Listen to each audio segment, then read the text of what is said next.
Enjoy the story. Not what you expected. I didn't expect anything, but if I did, it wouldn't be you. I have a feeling you have Viking blood running through your veins. Yes, but it's not ancient. My father is Swedish, and I definitely inherited his looks. Your father must be a very handsome man, then. As soon as the words were out of my mouth, I realized how they might sound. She burst into laughter while the Commodore struggled to contain his smile. Not the word I would use to describe him, son. She got his physical traits, but she gets her beauty from her mother. Well, then they must be a very impressive couple. I'd like to meet them someday. We talked for a few more minutes before someone took the Commodore away for another farewell toast. I was fascinated by this woman, but she lived on another continent, so I wrote it off as a pleasant experience.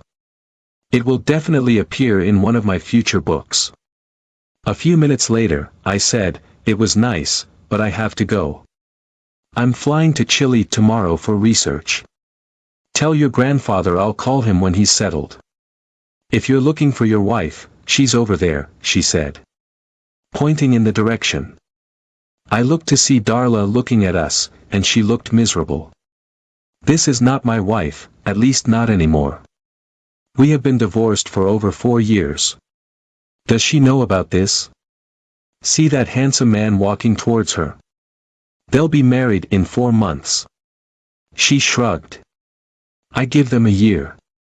I know their type, and they love themselves much more than they could love anyone else.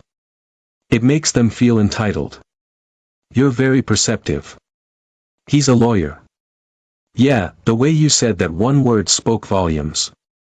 Well, let's hope for the best. That's very generous of you, considering who you're talking about. Still warm feelings? No, I mean sometimes I remember what we had, and it makes me sad, but not sad enough to go back to her. If you're wondering, she's the one who cheated. I'm a little cruel about some things, and loyalty is at the top of the list. Either you're faithful or you're not, and if you're not, as far as I'm concerned, we're separated. She sighed. It's interesting to watch someone who sees life so black and white. Are there any shades of gray in your life? Not that I can remember. Well, having cleared up this conversation, I have to go. Early flight tomorrow. It was nice talking to you. Give the Commodore my best wishes, as the British would say. The Commodore was under the driver's seat. It was a good thing Fiona was a big woman. I had a feeling she might have to use some of her muscles before the night was over. She surprised me with a hug, and I found her card when I took off my jacket. I spent a very relaxing and interesting couple of weeks in South America, researching piracy along the coast. It has a rich history dating back to the 1500s. I hired a local professor as a guide, and we went to places tourists have never seen.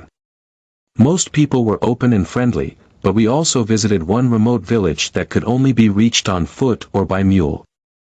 To say they were wary of strangers would be putting it mildly. They kind of accepted us on the second day, especially after I got drunk on their beer and sang songs while dancing in a circle. I played the harmonica for them, and the village chief loved it so much that I gave it to him as a parting gift. The professor was amazed when they showed us some of their treasures, coins from Portugal, Spain, and Great Britain, most of them gold. We talked on the way back from the mountain, and he asked me to keep it a secret. I agreed, knowing the wave of treasure seekers that such news would cause. I never told him about the Spanish doubloon in my pocket, a gift from the family I was staying with. I found that in remote areas, candy is more valuable than money, especially when given to children. I handed the package to my wife, telling her to distribute them wisely. They were smiling like crazy, and I wondered as we walked down the steep slope if they would share. I emailed the Commodore, but Fiona responded and said he was off to find the Northwest Passage and wouldn't be back for months. I hoped he was enjoying his adventure and would definitely contact him when he returned. He was a walking encyclopedia of British maritime history dating back to the Middle Ages. I introduced him to the film team, and they ended up using him as a historical consultant, even mentioning him in the credits. Word spread, and he often gave advice that movie studios were willing to pay for. It was a very profitable business. I wondered what he would think when he found out that the BBC and Netflix documentary about his expedition was financed by me through my new production company. Both my agent and my lawyer pushed for it, saying it would give me even more control over my work and bid fees for them. I rested for a week and then locked myself in my office and started working. Sometimes I had to stop to take notes, which I gave to the Commodore for checking. It wasn't necessary, but when I was writing about a historical period, I wanted to be as accurate as possible. 2 months later, Fiona called. Grandfather has returned, but his adventures have taken a toll on him, I heard her say as she moved until I decided they couldn't hear her.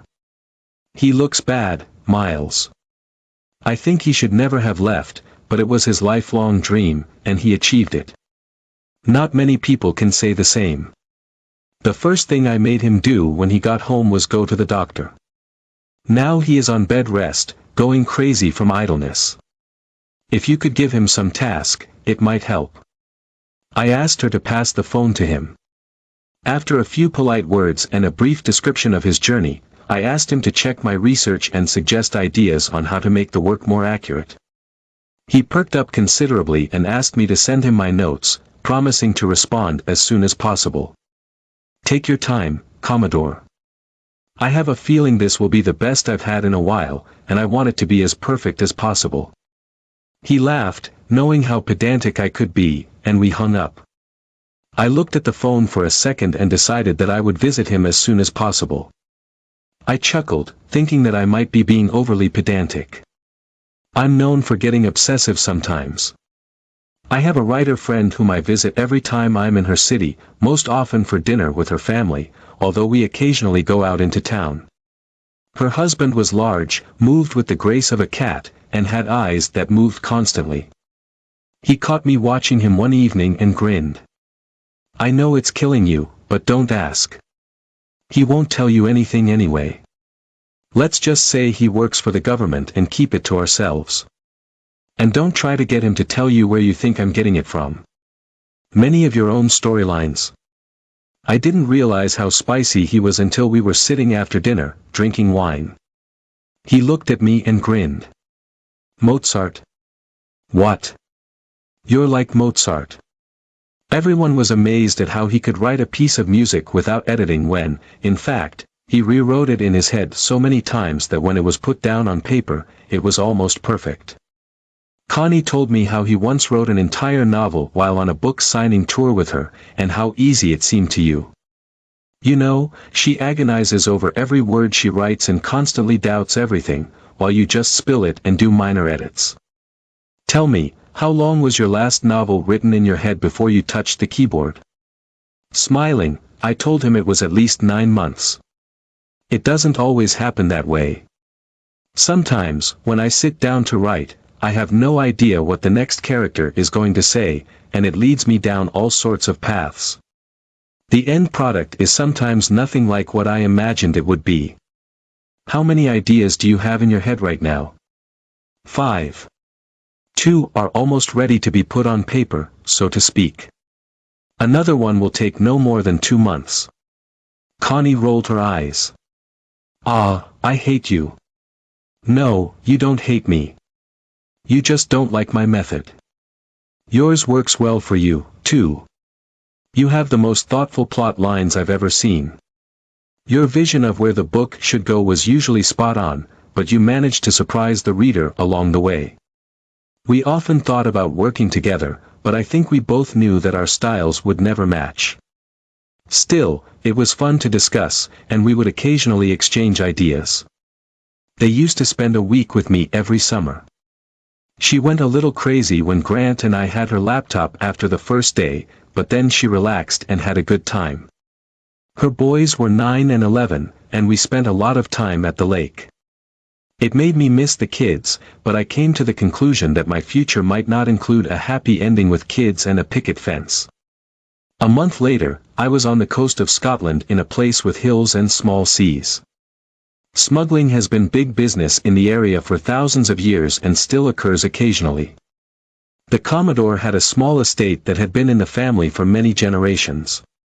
The death of his wife hit him hard, and he moved to America so that he would not be reminded of her everywhere.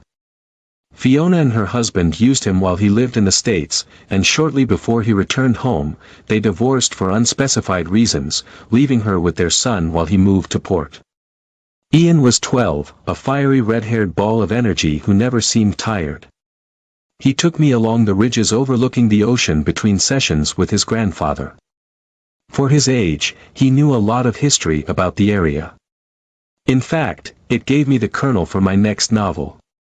Over there, he said, pointing down to the small cove, the Vikings landed here in 940. They sacked the local village and took away most of the women. 3 years later, a flotilla was launched in retaliation, and they brought back the women who wanted to return, as well as a lot of Viking girls. I think they saw it as some kind of retribution. This led to raids and minor wars, and now most locals have at least some Viking DNA, and red hair has become common in parts of Scandinavia. Ian was quite sharp for a 12-year-old boy, and Fiona supported him throughout. One evening, we were sitting on their patio using their brand new fire pit, just chatting. I praised her for her son, and she was glowing. "Ah, he's a really capable guy, razor sharp if you ask me. He really likes you." "I like him too. Sometimes, when we talk, I almost forget he's a child. If he had been born 2 centuries ago, he would have been a corsair." I suspect the Commodore had a lot to do with that. The Commodore would make an excellent privateer without a doubt. His military career has given him many chances to pretend to be one. I'm sure he doesn't usually talk about it much, but sometimes, if he's relaxed enough and has had a couple of drinks, he'll tell stories that will make the hairs on your head stand on end. I knew many times when I consulted with him, it was just an excuse to have a drink and chat with him. I'm sure he told me stories that no one else had ever heard, after giving me strict warnings not to use them until after his death.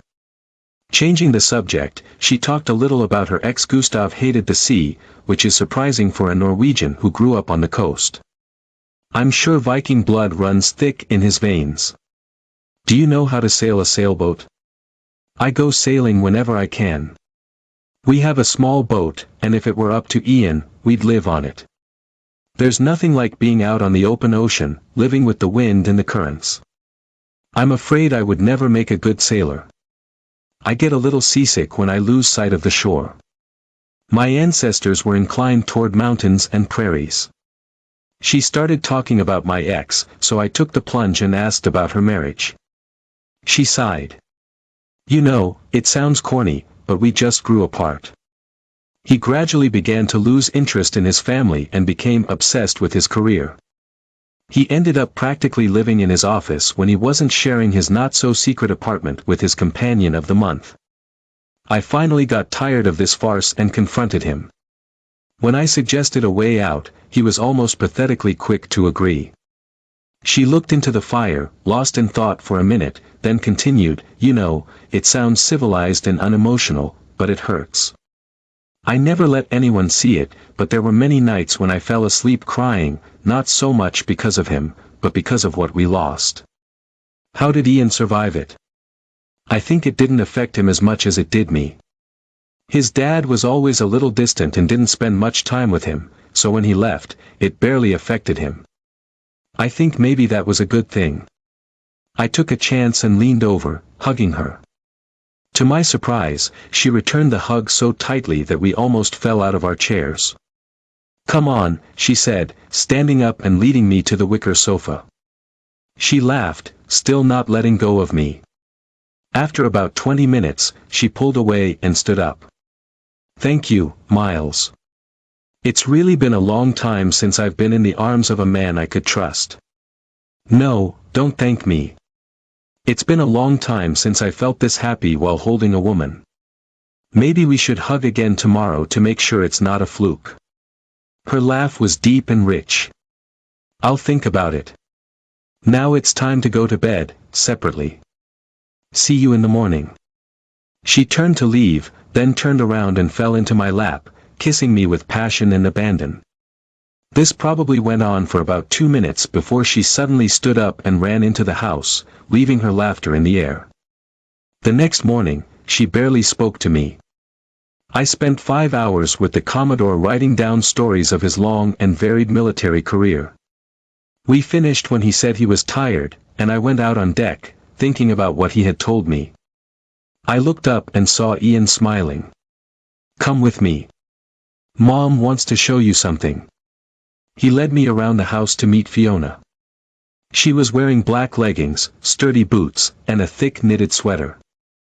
She smiled and took my hand as Ian walked ahead of us, leading us through the moor to the cliffs above the sea. She stopped and looked into my eyes. "I want to show you something. Before I do, you must promise, for everything that is dear to you, never to write or talk about it.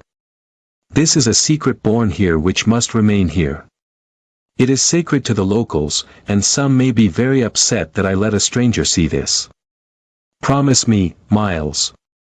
I thought for a minute. "I promise. I promise on my affection for you and your son, on my deep respect for your grandfather, and above all, on my personal honor." She looked at me intently before nodding. Then she smiled. "Ian, get the rope ready." Now I realized what was in his backpack. He tied the rope to a leeward tree and threw it over the edge. He smiled at me. "Don't worry. There is a path, but it's very steep. You can't go wrong. Just hold on to the rope while we go down, and you'll be fine." Fiona went first, and it really wasn't easy. I followed her as best I could, with Ian going last. We descended about 80 feet before stopping on a ledge about 10 feet above the sea. It was not a quiet bay, and high waves crashed against sharp rocks. Fiona walked to the edge of the ledge and just seemed to disappear. I approached and found an entrance wide enough to pass through, but the shape of the rock made it almost invisible. When I walked inside, she lit 2 torches and smiled. We could use electric torches, but that seemed sacrilege. "Follow me." We walked about 30 feet before the passage widened into a huge cave. I heard the sound of falling water in the distance. Fiona raised the torch above her head, and it illuminated the space a little before disappearing into the black darkness. "Here we are, the last refuge of Garrick. We are opposite the city itself. This land has been in my family for centuries. No one knows who discovered it, but it became very useful when the Viking raiders appeared. The men collected women and children and brought them down from the cliffs, then hid here. The men fought enough to attract the raiders' attention and disappeared into the interior of the country. The raiders usually plundered everything of value and set fire to the village before leaving. There were many names and dates carved into the stone on the wall. The oldest date I saw was 1103. Some were written in languages I didn't understand. Fiona looked serious. "This is a tradition that has been going on for many centuries, as can be seen from the dates. The names of every woman and child who survived because they were able to hide here are written here. Here in the depths, there is a spring of clear, sweet water, and they accumulated enough supplies to last a month. They didn't leave here until the supplies ran out or until people called them out of hiding." She led me to another part of the wall, also covered with names and dates. "These are men and women who died protecting their families. Let's come here," she said, leading me to the back corner. I was amazed at how big the cave was. There stood a stone sofa, and on it lay the skeletal remains of a woman whose bones had been turned to stone in her final resting place. "This is Agnes of Garrick. She died defending this place. The only time the Vikings found it, they always kept guard, and they heard them coming. You saw how narrow the entrance was, and they held them off with arrows for 5 days before the arrows ran out. Then they entered the battle to meet women and children from 12 years of age and older, armed with claymores, daggers, and spears. 43 women and 19 children fought with the Viking warriors until the last men returned, distracting some of the raiders. They descended from the cliffs and attacked them from the rear. Not a single raider got out of Scotland. The village captured their 2 ships and the treasures they had plundered before coming here. They took the ships into the ocean, burned them, and threw them into the bay in front of the cave. You might find an artifact or 2, but the sea is so rough that you'd be risking life and limb. Agnes was the last to die, killing 2 of the raiders. They built this chair and placed on it the necklaces and rings they had captured from their enemies. Local legend says she now protects us. The treasure is still there, under the sediment that fell on it. No one would risk incurring her wrath to steal it. When did it happen? As far as we can tell, around 1096. It is still in use during the bombing of nearby airbases and towns. Many took refuge here. Look at this.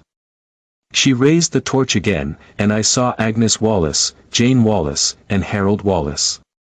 1944, my grandmother, mother, and brother. I stood there amazed, trying to absorb the history of this place. If only these walls could talk. Then I realized what they were really saying through names and dates. Ian stood next to me, enjoying my reaction. Look here. Don't, was all she managed to say before he raised his torch. It was a wall of names, a woman's name followed by a man's name. What is this? When a woman from this area wants to get married or announce her intentions, she writes her name and the name of her chosen one on this wall. Other women see this and know that the man is busy. I can show you great-great-grandmothers going back 300 years, right up to my grandmother. Fiona looked a little confused when I asked her name was. It's not written there. Maybe it tells me that I knew it wouldn't work out between us. If I ever write my name on the wall with the name of my chosen one, it might be written in blood because it will be all over. I marveled at the place for a few more minutes before we left. When we returned upstairs, she again asked me to make sure I kept her secret. You don't know me that well, Fiona, but I never break trust or share secrets. If anyone finds out about this place, it won't be from me. She looked into my eyes. Okay, just so you know, the cave is strictly for women. The men of our region usually see it only once. They respect the custom, and the cave is considered sacred in memory of the brave men and women, many of whom died protecting the secret. I smiled.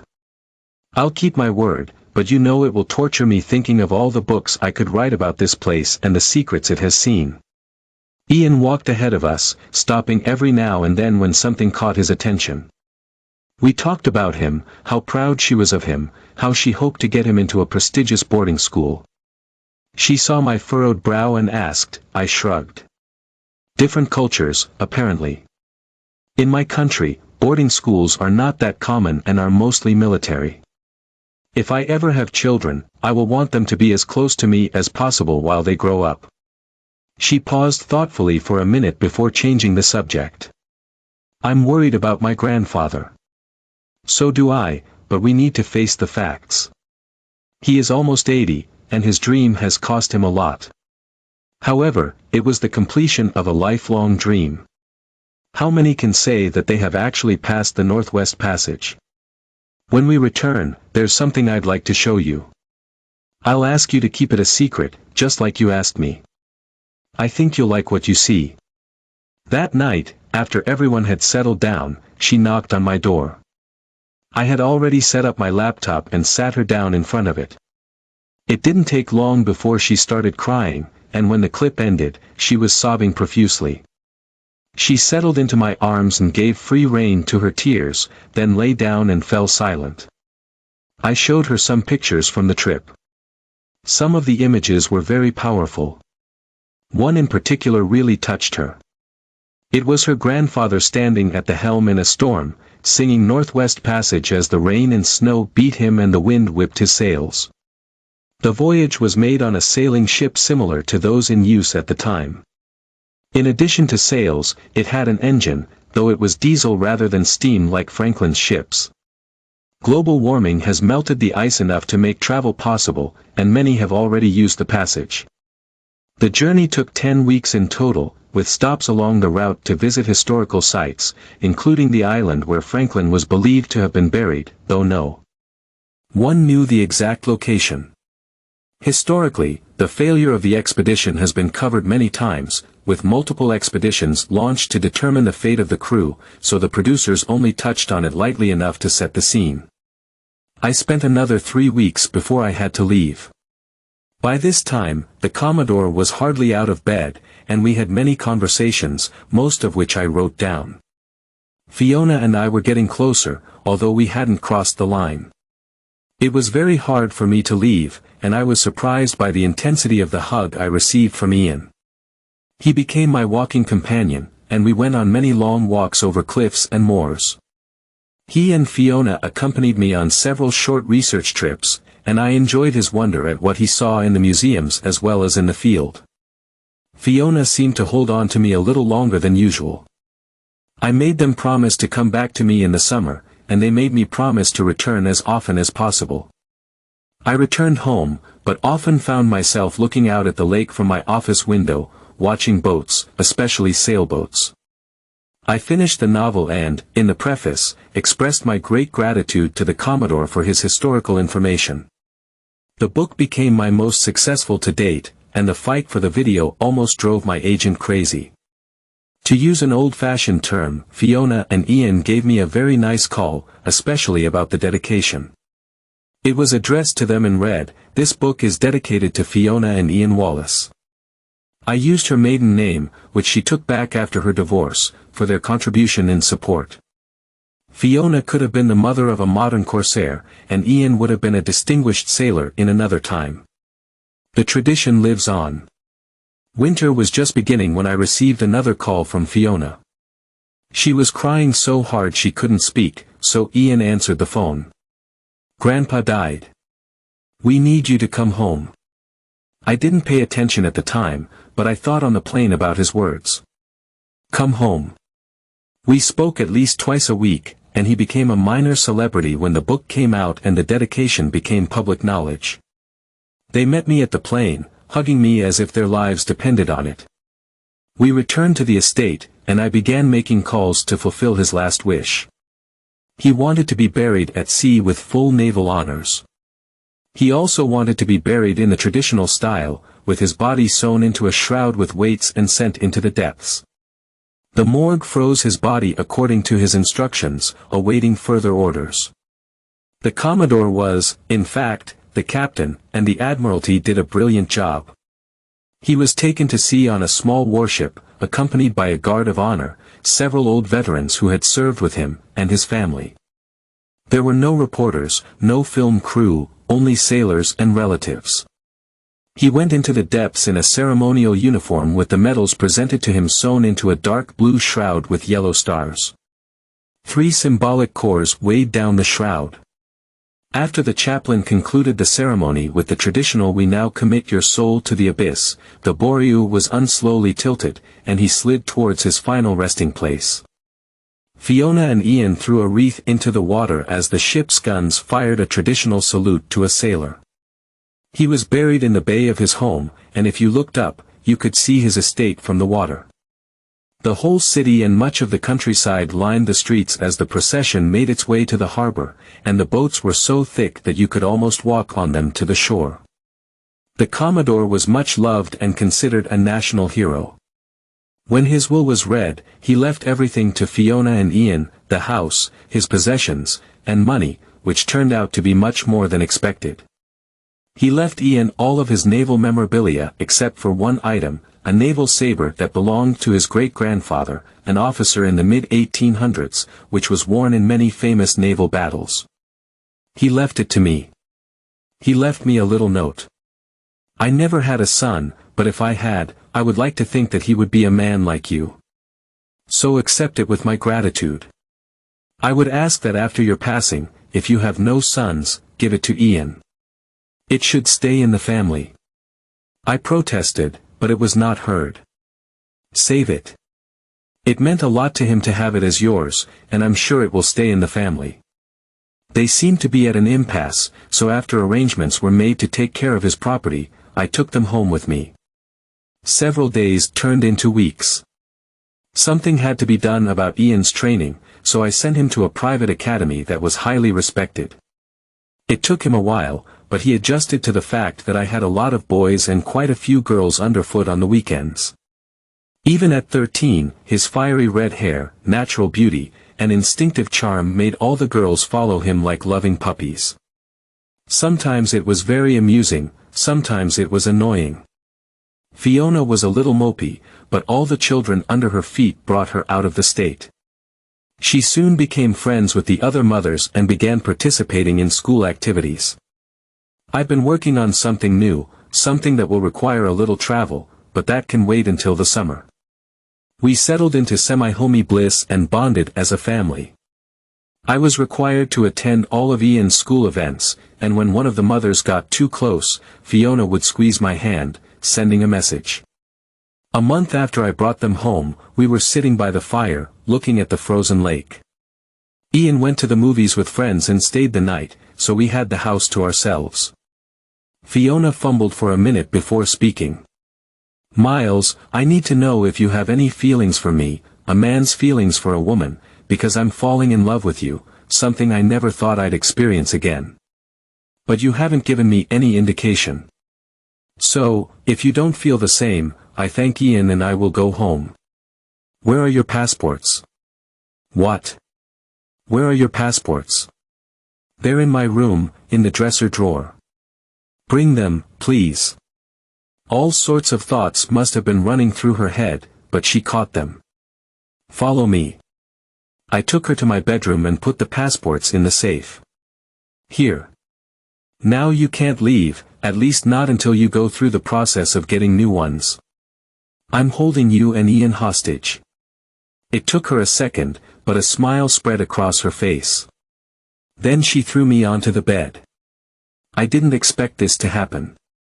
I also didn't see her clothes being removed in record time. Fiona was a Norse goddess, an inch taller than me, and I'm 6 feet tall.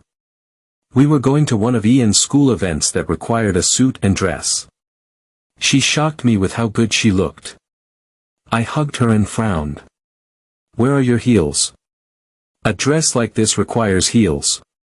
Today's story with a similar plot. Enjoy watching it. "Are you serious?"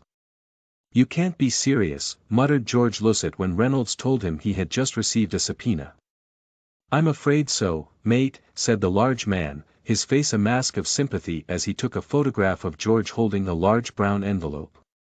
George stood on the small porch of his house, looking at the well-fed bailiff as he panted and groaned while walking down the porch. He looked at the door of his house again, the keys were still in his hand. "But George muttered, "Sir, there's a restraining order. You need to come with someone from the police department so you can get your things," Reynolds advised, walking forward. "Damn, Samantha, huh?" George shouted at the door. "Sir, you've already been told about the restraining order," Reynolds said as he opened the door to his old 39-year-old Cadillac coupe. "Don't make things worse, okay?" George shook his head in disbelief. As far as he knew, he and Samantha were happy. After all, she really conquered his world the day before he left for another 14-day shift at sea. He assumed that 14 days was enough time for someone to decide they wanted to end their marriage and file for divorce, but he could not recall anything he had done or said that would have caused his wife to file for divorce. George thought about calling his wife's cousin, Polly Chastain, but as George looked through the divorce papers, he saw that it was Polly who prepared and filed the papers. "Sir," the policeman said sternly, knocking on the window of George's truck. "Sir, you have been informed of the restraining order." "Wow, that's fast," George bluffed. "I just got this and you're already here." "No, I got a call that you violated your restraining order," Brian said. "Oh, so you're here to help me get my things?" asked George. Brian contacted the station and said he was there to help George Lussett remove his personal belongings from the house. George waited patiently while the policeman reported to his station. "You didn't actually call, did you?" Brian grinned as he approached. "No, but since you're here," George said. George was smart enough to keep his mouth shut while Samantha led him and the policeman into the house. Disdainfully, Samantha pointed to several garbage bags and said that she had already collected all of George's things. George nodded and asked Brian, not Samantha, if he was allowed to check that she had actually packed everything he was supposed to take. "Officer, I'm going to get my gun from the nightstand," George said, standing in the bedroom. "You don't have." Samantha began with disdain but fell silent when George pulled out his .44 Smith & Wesson and my rosary. "My mother gave it to me when I took my first communion," George said, taking a silver rosary from Samantha's nightstand drawer. "You gave it to me when we got married," Samantha countered. "And now that you don't want to be a wife, I'm taking it back," George explained. George also took his 3 pillows from the bed. He then removed a large blanket from the hallway closet. "My sister made it for me," George explained quietly to Brian. "She was a bloody idiot," Samantha taunted George. "She called you because she was so happy that she finally had a big sister," George reminded Samantha, wiping the grin off her face. Trying to check into a hotel, George found out that Samantha had been busy, his cards were cancelled. A check of their joint checking account revealed that the account had $100 remaining. George smiled a nervous smile at the clerk and pulled out his American Express credit card. The girl's hand trembled when she took it from his hands. George almost laughed when she exhaled. "She didn't know about this card," George explained to the young lady. "I used it to buy her birthday and Christmas gifts." In the room, George read the documents again. He almost choked when he read that Samantha was demanding $4,000 a month in child support, demanding full ownership of the house while George must continue to pay the mortgage and all utilities. In return, she generously allowed George to draw all the money from his savings and checking accounts. Again, George was truly confused. There was no sign of Samantha's dissatisfaction with him or their marriage. True, she called him boring, but she had been doing that for many years. When they bought a house, Samantha wanted to buy things right away, but instead, George planned every major purchase carefully. He also doubled their mortgage payments every month. "It's called equity," George explained to Samantha when she wanted to put money toward their vacation account rather than their house. "But Hawaii," Samantha complained. "We're not going anywhere for our 10th anniversary."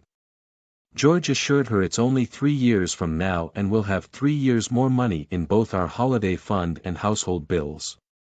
Hawaii was amazing. Photos of the Paradise Island simply did not convey its beauty, and Samantha, his pale-skinned, red-headed beauty, looked stunning in her blue bikini.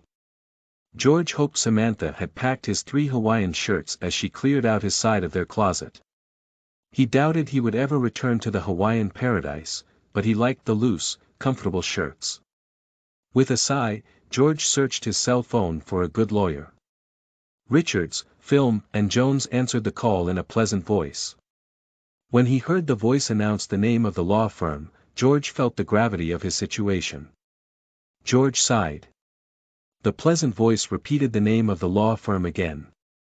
"I need to see a divorce lawyer," George said with difficulty. "Yes, sir," said Al-Jared, her voice low and soothing. Al took some information and assured George that a lawyer would contact him within the hour. George thanked her and finished drinking his Dr. Pepper. Again, George thought that a vending machine that sold beer would be a real bonanza. "Trevor Williams," Trevor introduced himself as George answered his cell phone. "I see we can meet tomorrow morning. How about 9:30? Trevor settled, and the judge ordered the money to be returned to the bank accounts. Samantha was shocked when Paulie called her and threatened to quit the divorce case if Samantha committed any more shenanigans. Samantha wondered how George was able to find a lawyer. She had specifically withdrawn all the money, leaving only enough for George to rent a motel room for a few nights. She cancelled their credit cards before he left for 14 days at sea and reissued the cards in her name. It doesn't matter how he found the lawyer. He found one. Paulie snapped. "Relative or not, I won't tolerate such nonsense." "Got it." Disgruntled, Samantha returned 50% of the funds to their checking and savings accounts and handed over 4 of the 8 certificates of deposit she had taken from the safe. "What about the house mortgage?" Samantha demanded. "You will continue to pay half until the court decides to divide the assets," Polly said. "What about electricity?" Samantha insisted. "You live there. Pay your bills," snapped Polly. "You know, despite what your friends might tell you, you don't automatically get the gold mine and he gets the shaft in a no-fault divorce. And Samantha, these abuse allegations, you better be able to back them up. The courts really, really don't like it when they are lied to or used. Do you hear?" With money in his new bank account, George rented a studio apartment in the rather pleasant Kimball area of Louisiana. The cafe was within walking distance and Cowboy's Barbecue was a 3-minute drive. The young couple who rented the apartment next to his were sociable, loud, and friendly. He worked at Kendrick's Engineering and she worked in the shipping department at Alana's Playtime. "You work with Bowman?" "We do your upgrades and maintenance, you know," Foster Chalmers said proudly.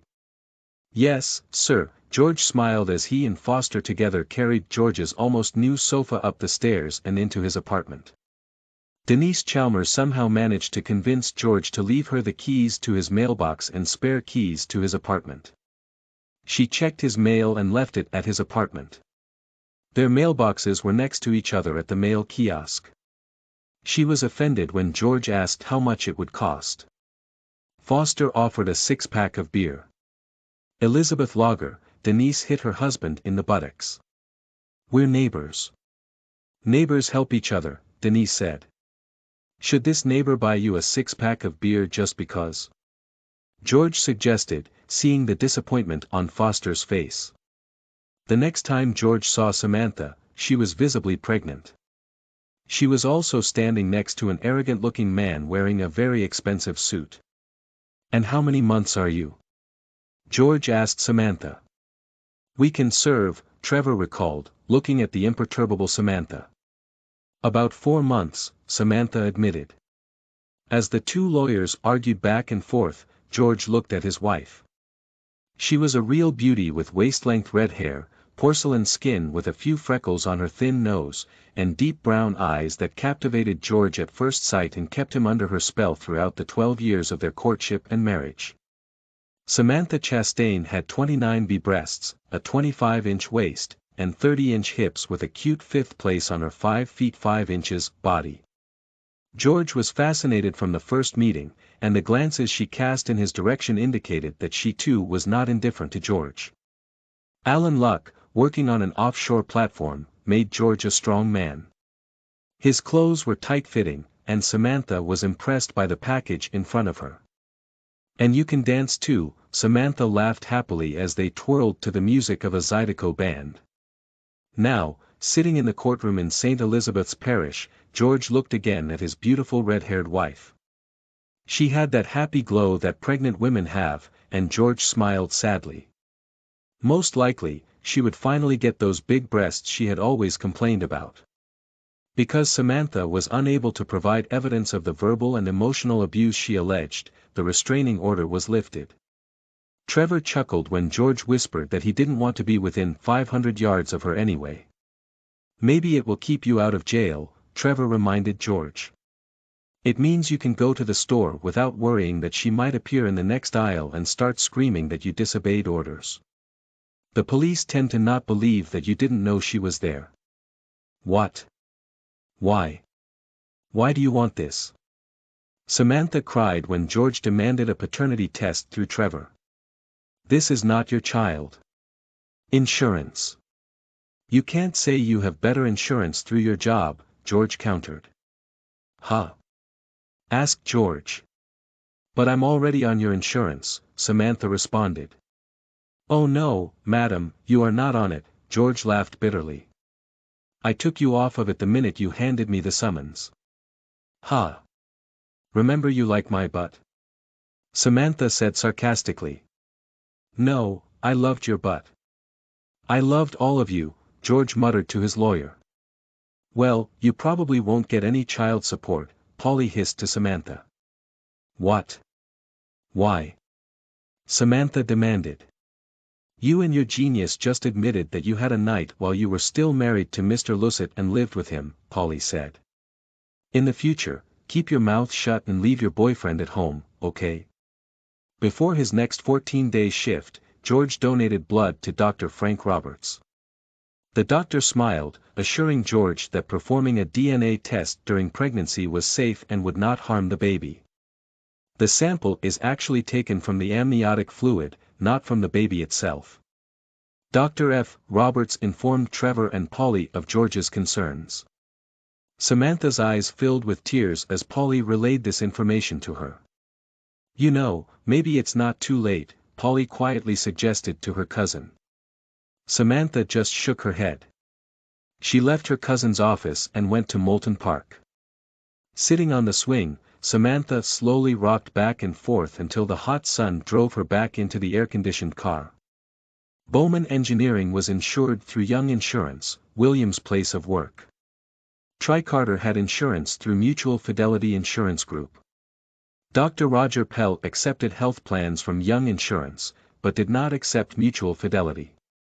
Dr. Ellen Sweetman took Mutual Fidelity, but Samantha went to Dr. Pell ever since she married George and took out his insurance, having only visited Dr. Sweetman once. Samantha did not like the assembly line approach that Dr. Sweetman and her staff seemed to have. At the next meeting, when insurance and other issues related to George and Samantha's child were discussed, William began to say all sorts of nasty things, trying to irritate George. Oh my God, shut up! Polly screamed at the man. Jesus, William, really? Samantha shouted, extremely embarrassed. George smelled alcohol. He was pretty sure the smell didn't come from him, his lawyer, Samantha, or her lawyer. Really? Well, she always said I was too big. George said calmly, but congratulations, I'm sure it's fantastic. Shut up, Trevor hissed, trying to hide his amusement. George chuckled as he saw William blush while the two paralegals and the reporter couldn't hide their giggles. William shot a look of hatred at Polly as Polly ordered him to leave the conference room. After signing the documents and having them notarized, Trevor and George both visited the restroom. George was sure that he had caught some kind of virus during his shift at sea. His stomach was upset. Trevor spoke through the closed stall door and wished his client luck before leaving. Yes, I have 3 days to get rid of this, said George while leaving the restroom. George nearly bumped into Samantha, who was leaving the women's room. George apologized and allowed Samantha to go first to the glass doors of the building. Damn, but that's a really nice fifth place, George said to himself as Samantha walked in front of him. As George got into his pickup truck, he saw Samantha looking around. His first thought was to shrug and leave, she had filed for divorce and evicted him from her home. But his second thought took over and he rolled down the window of his truck. Problems? He asked. I. William, we were parked right here, Samantha hesitated, pointing to the empty parking space. Where are you going? George asked, taking his cell phone out of the truck's console. I'm probably going home, Samantha admitted. Okay. How about this? Uber is on its way here, George said, looking at his phone screen. You shouldn't have done that, Samantha stammered, embarrassed. Samantha, if you were a complete stranger, I couldn't just drive away and leave you here. But you're not a stranger. You're the mother of my child, George said tenderly. Hey, how about this? I dropped off some pizza and got a notification that you need a ride, a young man said with a smile as he pulled up in a fairly new BMW. Are you George? I'm George. That's what I told her. You're on your way, George said. Thanks. Have a nice day. Tears filled Samantha's eyes again as she watched George's truck drive out of the parking lot. She sat in the back seat of the Uber car and waited while Polly's assistant accepted several bags from Cowboy's Barbecue. Damn, now I'm super hungry smelling all that food, the young man laughed. And I'm taking you to, oh, hey, there are really nice houses in that area. Yes, yes, they are good, Samantha agreed quietly. Denise sent Foster to George's apartment with a large bowl of chicken soup. George and Foster exchanged grins at Denise's insistence that chicken soup would cure any illness, but George ate the delicious soup.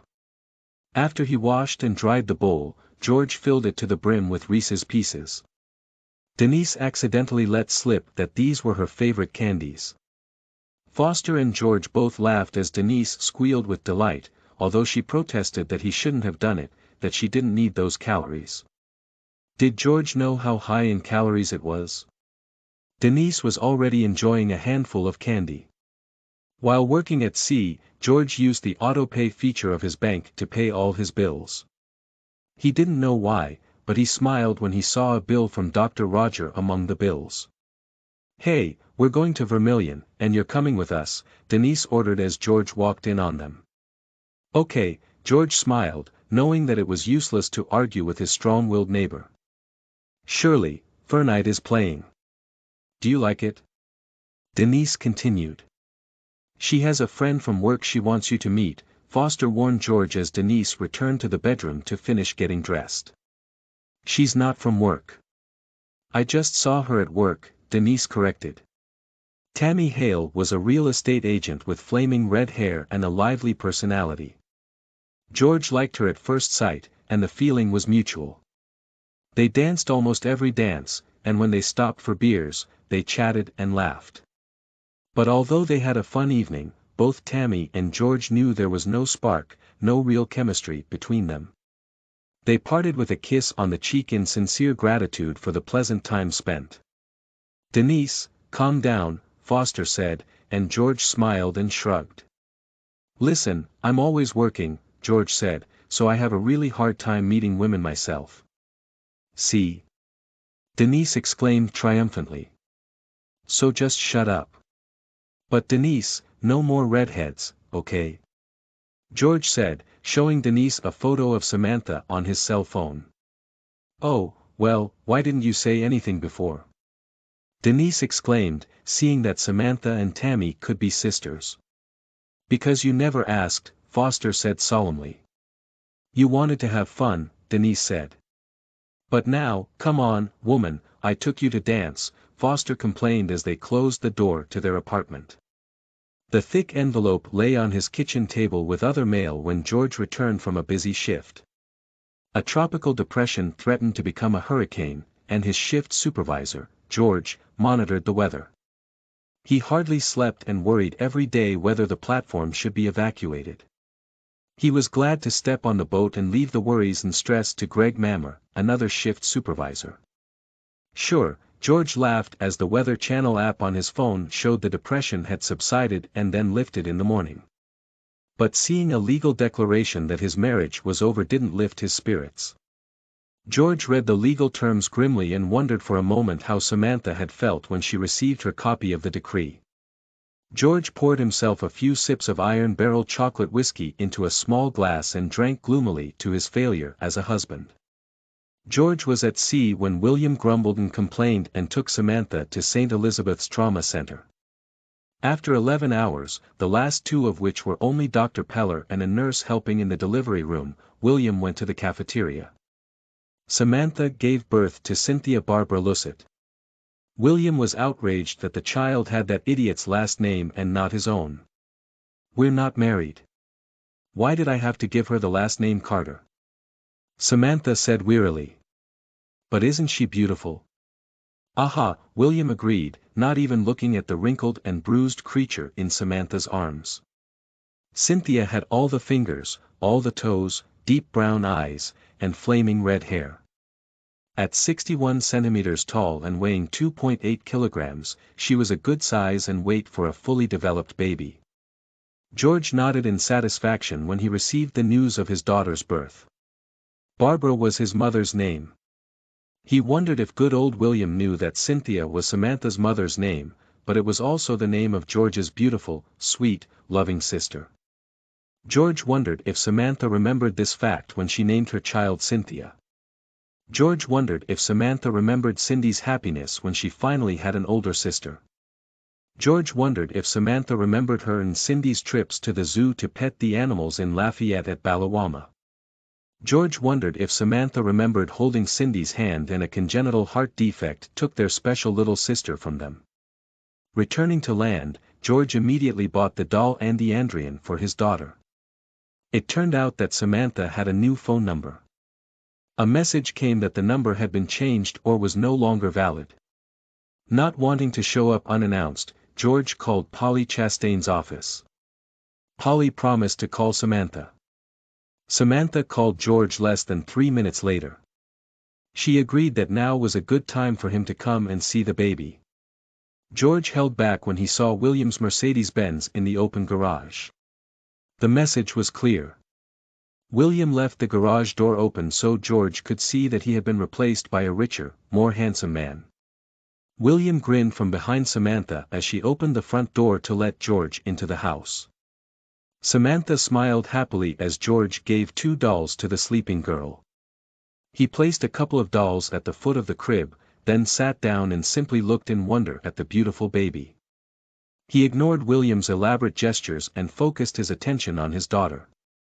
"Oh, I almost forgot," George said and handed Samantha a small package. "This is for you." "What is this?" William demanded to know. "When she opens it, you'll see," George answered and sat down again to look at the beautiful baby. "Oh, George, this. Samantha choked up as she saw a 5x7 sterling silver photo frame with Cynthia's name and date of birth engraved at the bottom. "You put a picture of her as a child here," George said and took a photo of Cynthia on his cell phone. "Hi, honey, it's me." "Hello, it's Dad." Excuse me, she's going to call me Daddy," William stated. "Maybe," George answered easily, even as his blood began to boil. "I'm sure she'll find names for both of us." William intervened again when George politely asked Samantha for a new phone number. When she called him, only private was displayed on the screen. George's insistence that he only wanted the phone number because of their daughter together did not assuage William's angry claims that George did not want Samantha's phone number. "Okay," said George. "I could always call Polly, I guess." George was 3 blocks away when his phone rang. He looked and smiled. Samantha had sent him her phone number with the subject line, Cynthia. The day before he set sail again, Cynthia was cheerful and even better. William wasn't there. Being able to sit in a new rocking chair and hold his precious baby girl in his arms made George cry happily. When the baby cried for a clean diaper and some of her mother's breast milk, George reluctantly gave her up. "Sorry, but, you need to leave," Samantha said softly but firmly as she began to unbutton her blouse. The thought of William being allowed to see his wife, his ex-wife, breastfeeding their daughter made George's blood boil again. He nodded regretfully and left the house. However, he laughed when he saw William's Mercedes-Benz turning the corner. William would walk in, see Samantha breastfeeding Cynthia, and most likely wouldn't believe that George wasn't allowed to witness this beautiful, simple act. He smiled widely and waved to William as their cars passed each other. Tinted windows obscured visibility, but George was sure that William did not return his friendly gesture. Trevor had to intervene when Samantha objected to George taking his daughter to his apartment. Samantha panicked as she realized she wouldn't have Cynthia in her home, in Cynthia's crib, anytime soon. She insisted on coming and checking the apartment to make sure her child would be safe. Hello, I'm your Aunt Denise." Denise Chalmers kept rambling as George carried the baby from his truck to the front door of his apartment. "George, who is it?"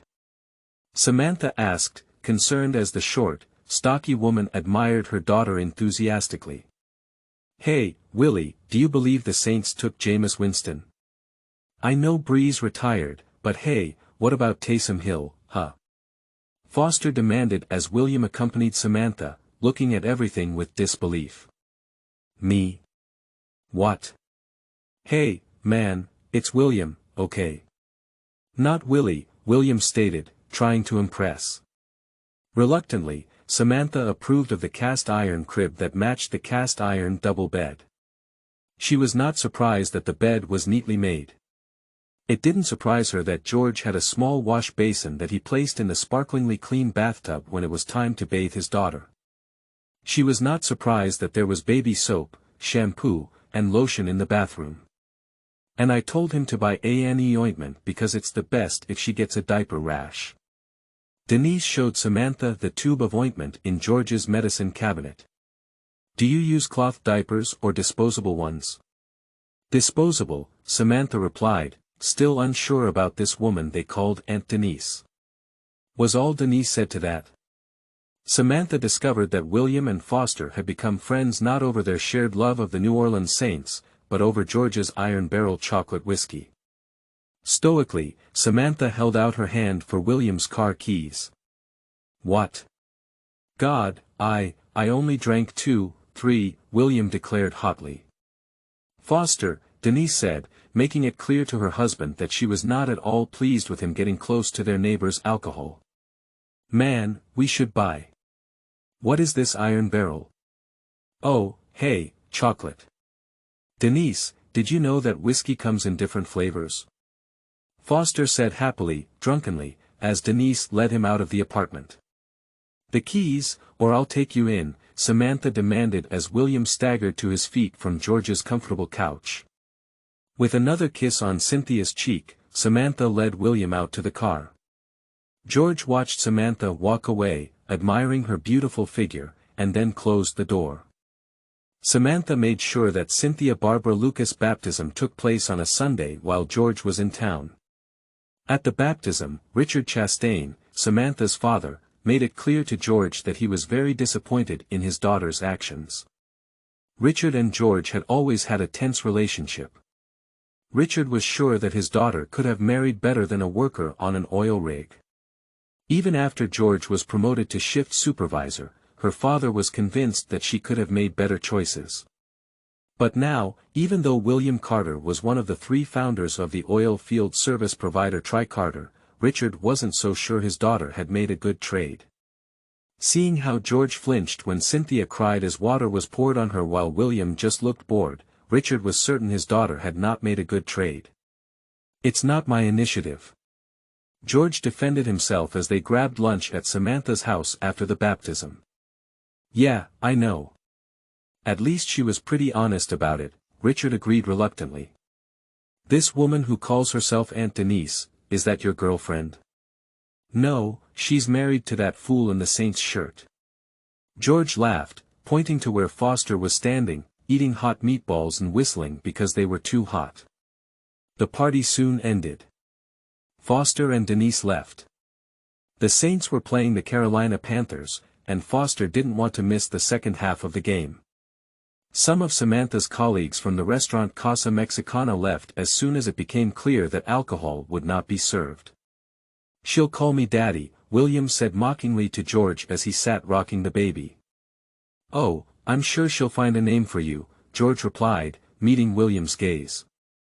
William, Samantha said, lips pursed. What if she doesn't find it? George said, grinning when Richard laughed. George, Samantha said, her lips pursing even more. Bye darling, bye, George sang softly to the sleeping baby. Daddy misses you already. Thank you, Samantha said quietly as George placed his hand on the doorknob of his daughter's room. The cross and chain are beautiful. I'm sure once she gets older, she'll wear them with pride. I'm sure too, George smiled. On Monday afternoon, George was leaving the laundry room of their apartment when he saw a small girl standing in front of Denise's door. The girl had thick brown hair that almost touched the sidewalk in front of the door, although it was pulled back into a high ponytail.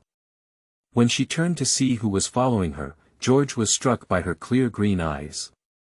They usually come home around 5:30 or 6, George suggested. Oh, okay, the girl replied. Now turning around completely, George saw that it was not a girl but a very small woman. Her sweet face was small and round on her thin neck. Her torso was slender. George was sure his arms